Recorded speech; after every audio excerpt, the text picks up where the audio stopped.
Hello, welcome. It's me, Richard, as if you've not already guessed. Paul is out. Don't start saying, "Where's Paul? Where's Paul?" You saw Paul yesterday, okay? He's gone out to the Social Prescribing Awards. Whatever that is. I don't know what it is. I don't think he's won an award. If he has, he's not told me. But I think it's probably part of Social Farms and Gardens. I did say to him, why haven't I been invited? So, you saw the video yesterday where Paul and I were feeling a little bit glum and a little bit down and not very inspired and, you know, all of those things on a Wednesday afternoon that sometimes plague us. Oh, blackbird. I think it's a blackbird. Yeah, it's a blackbird. I can see the yellow beak just about. I think he's going to have a bath in the water, I think. I'm not swinging you round to look because I focused the camera and this is the third time I've tried to do this video. Okay. So yeah, we were feeling a bit down, a bit glum, and after doing that video, I was rendering it on the computer. Yeah, all right, blackbird. I was rendering it on the computer and I just thought to myself, come on, you need to get your ass in gear, get out there and do a tidy up, because the garden was looking a little bit scruffy. It always looks scruffy. It's a woodland style garden. There's always leaf litter, there's always things that have been trodden on by the fox and, oh, pardon me, trodden on by the fox, and things have been, you know, trampled and eaten and whatever, and leaves dropping everywhere. It's the way it is, but I do try to keep it relatively tidy so it looks pleasant as a view, because it's grown as a view from here, which if you follow us on Planet Vegetaria and Facebook, you'll have seen pictures. It's a beautiful view, and that's why we do it. It's a green view. It's been scientifically proven, as Paul likes to say, that looking at green is very restful and calm and, you know, very good for you, good for the soul. So anyway, I got out there and did all that work. I spent probably 2 to 3 hours out there and felt so much better. And it was so delightful this morning to wake up, come down and look at the garden, looking colourful, neat and tidy. So there you go. And if you do follow us on Planet Vegetaria and Richard and Paul, you'll have seen a few snaps this morning on there of the garden, how it looks this morning. There you go. But I wanted to also do a video to show you what it looks like today. Now, the problem that I've had is the contrast has been quite deep today. You've had a lot of bright, sunshiny areas, contrasted with a lot of deep shadows, which is on my camera really difficult to film because it doesn't automatically adjust to those conditions, and you can't actually change the settings as you're filming, which is really annoying. It's great if you've got constant light, but not great for that light and dark. So I thought I'd wait till later and do it once the sun has gone behind the house. Yeah, I'm clever that way. So please do stand by for a small garden tour at some point very soon. So today has been a sort of nice day off, frankly. Normally on a Thursday, what we try to do at some point is to get out for a walk, but I wanted to potter. I did a little bit of housework.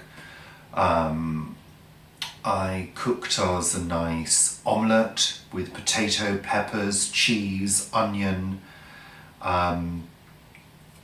for lunch, because Paul wanted something substantial to go into town on. And then I've been interacting with you guys on Facebook and Planet Vegetaria this morning, which has been lovely. So this afternoon, what have I done this afternoon? I took a few more photographs, did a bit more interaction. That's been it really, social media day. So that's been lovely. The temperature's better today. It's not as heavy looking out there. There's a bit of cloud, but it's not grey. There's blue sky, there's sun, there's a breeze, and the humidity has dropped, which is lovely.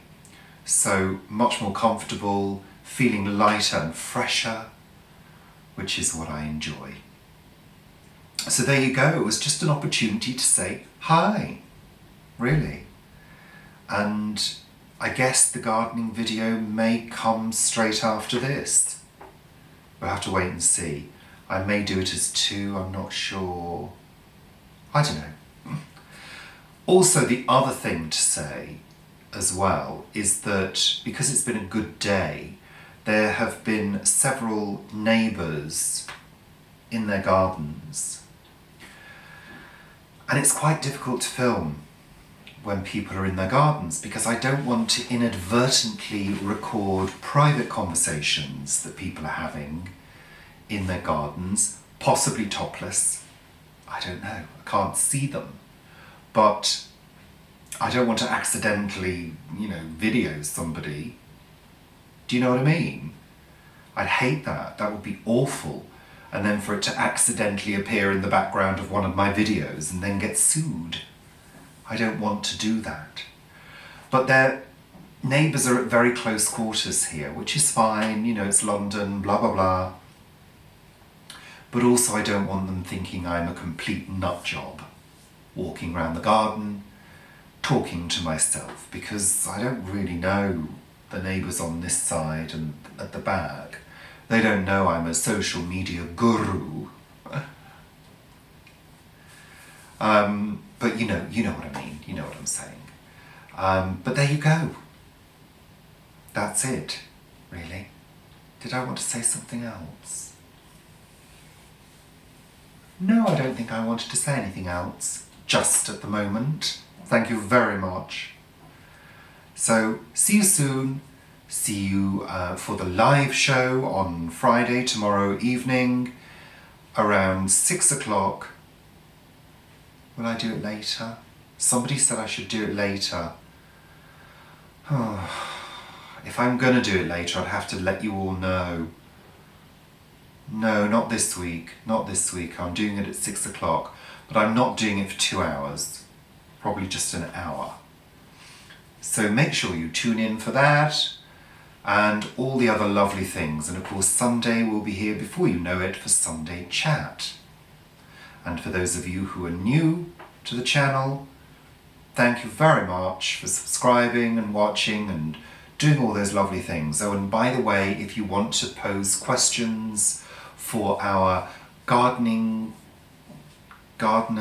live chat question time thing with Vivi, you need to join Planet Vegetaria because we're accepting questions there. Thank you. Not under here, no. We've got quite a few questions already, so you need to get in there before we have too many to actually cope with. Okay? Thank you. And good night. Thank you.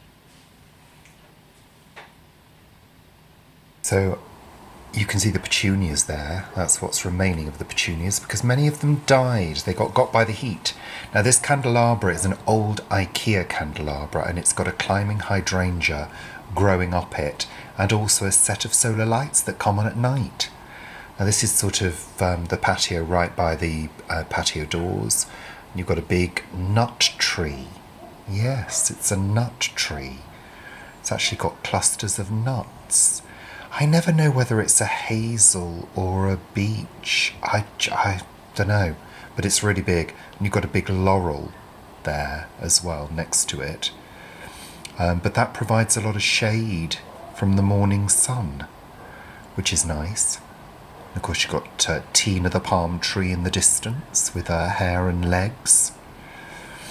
And that's a standard bay tree there, which I've trained over the years, which needs a trim actually. You've got a little table and chairs that I got from work, free of charge, because it was broken. One of the legs is broken. What else can you see there? You've got geraniums, hydrangeas, lobelia. You've got the water bowl for the creatures. And you've got the sumac, which is that bright green leaf, which is starting to flower actually this year, which is nice. Beautiful plant. Absolutely gorgeous. That palm tree is, it's really big now. We got those from Guernsey. We were given them as babies. I mean, they must be, I don't know, 20 years old now. You can see the side of the grapevine there and the other palm tree just over there, and my old umbrella, which has seen better days, but, you know, I'm not going to chuck it. I use it on really hot days if I want to sit outside. An old rose there, which was given to us by Paul's mum many years ago. Beautiful rose. Always flowers every year. Not profusely, but, you know, enough to be appreciated, which is nice.